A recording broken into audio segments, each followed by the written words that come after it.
Welcome back to my channel SLR blogs.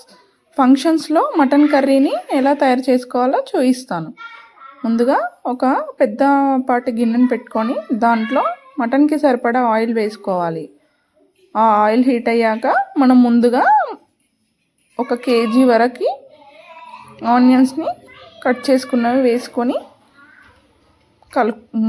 కలుపుకోవాలన్నమాట. దాంట్లో పచ్చిమిర్చి అన్నీ మసాలా దినుసులు అందులో యాడ్ చేసుకోవాలి. ఇవన్నీ గోల్డెన్ బ్రౌన్ వచ్చే వరకు బాగా ఫ్రై చేసుకోవాలి.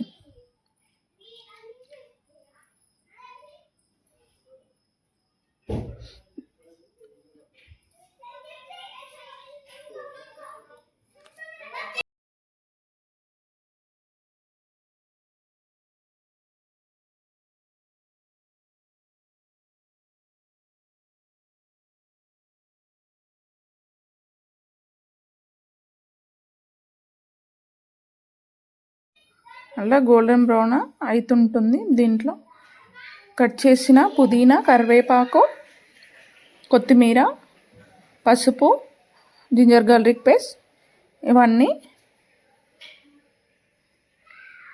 సరిపడా మోతాదులో తీసుకొని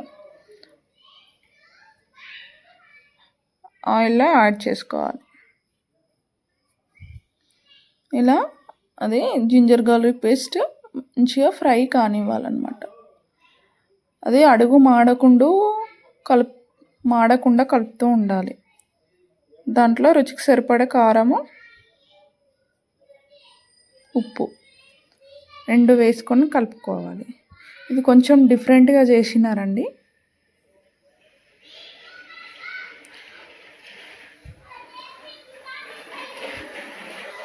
దాంట్లో ముందే వాటర్ యాడ్ చేసుకున్నాడు.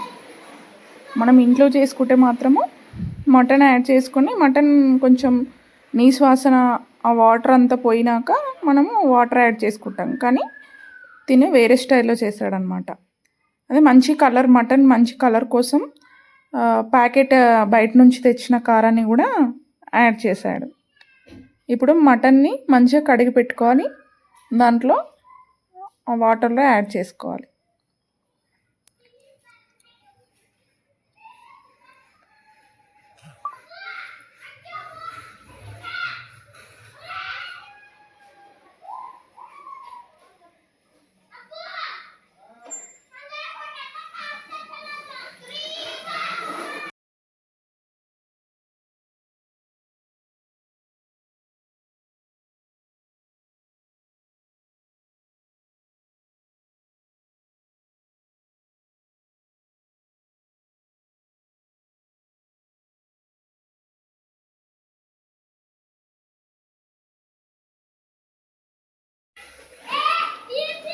ఈ మటన్ బాగా మూత పెట్టుకొని బాగా ఉడికించుకోవాలి.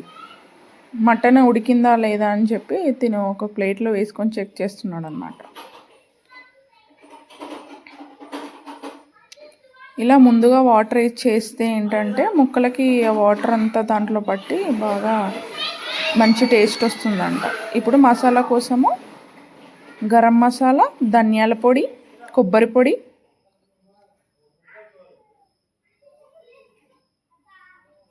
మటన్ మసాలా పౌడర్ కూడా యాడ్ చేశాడు. దాంట్లో ఇంకా ఫ్లేవర్ కోసం కస్తూరి మేతి యాడ్ చేసుకొని ఇవన్నీ మసాలాను బాగా కలుపుకున్నారు.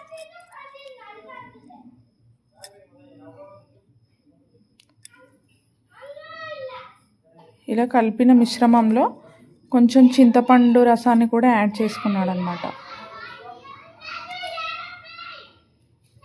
మామూలుగా మనం ఇంట్లో టమాటాలు వాడతాం కదా, కానీ ఇతను చింతపండు రసాన్ని యాడ్ చేశాడు. మసాలాలంతా మటన్లో వేసేసాడు. ఇదంతా మటన్కి బాగా పట్టేలా కలుపుతున్నాడు చూడండి.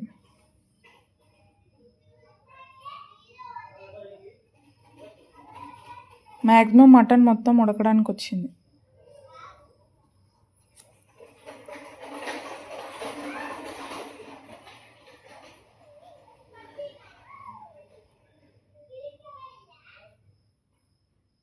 దాంట్లో మసాలా వేసేసరికి థిక్ అయింది కాబట్టి ఒక 1 జగ్గు 1 లీటర్ వరకు వాటర్ యాడ్ చేశాడు. దాంట్లో రుచి ఉప్పు కారం అన్నీ సరిపడే చూశారు. ఇప్పుడు మటన్ మరిగింది కాబట్టి కొత్తిమీర వేసుకొని గార్నిష్ చేసుకున్నాడు. అంతే, మటన్ కర్రీ రెడీ అయిపోయింది.